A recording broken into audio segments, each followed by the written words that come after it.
వందే మాతరం గీతానికి 150 ఏళ్లు పూర్తయిన సందర్భాన్ని పురస్కరించుకొని పశ్చిమ గోదావరి జిల్లా భీమవరంలో ఏబీవీపీ ఆధ్వర్యంలో విద్యార్థులు జాతీయ జెండాతో ర్యాలీ నిర్వహించారు। ఈ కార్యక్రమాన్ని ఏపీ శాసనసభ డిప్యూటీ స్పీకర్ రఘురామకృష్ణంరాజు ప్రారంభించారు। ఎస్ఆర్కేఆర్ ఇంజనీరింగ్ కాలేజీలో జరిగిన సమావేశంలో ఆయన పాల్గొన్నారు। ఈ సందర్భంగా పరాయి పాలనలో భాషలకు అతీతంగా ప్రజలను ఏకం చేసిన ఘనత వందే మాతరం గీతానిదేనని అన్నారు। నషాముక్త భారత్ స్ఫూర్తితో యువత చెడు అలవాట్లకు మత్తు పదార్థాలకు దూరంగా ఉండాలని పిలుపునిచ్చారు।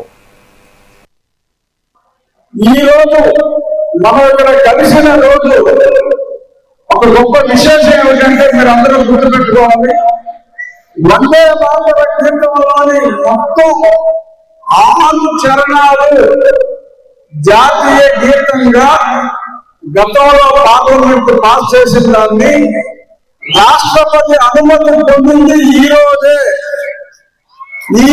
మధ్యాహ్నమే ఆర్డర్ వచ్చింది। అదే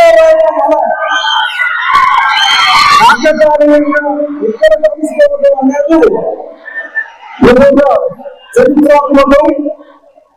ఈ రోజు ఇంత చరిత్రాత్మకమైన రోజున ఈ వందే మాతరం మీద జరిగిన సమావేశం మన రాష్ట్రంలో ఎస్ఆర్కేఆర్ కాలేజే కావడం, అందులో అందరితో పాటు మేమందరం భాగస్వాములు కావడం చాలా చాలా గర్వకారణంగా ఉంది।